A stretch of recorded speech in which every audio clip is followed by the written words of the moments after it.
This World Environment Day, it is time for nature. 2020 is a special one owing to the transformational times. COVID-19 scare has given us bluer skies, cleaner air, clearer waters,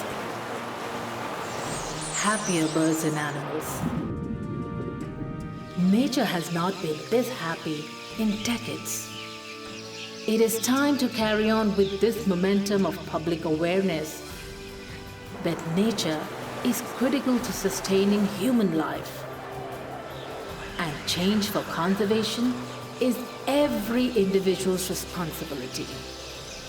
It is time to ensure that lessons learned during the recent lockdown are acted upon with a promise to leave our children a happier planet this Environment Day.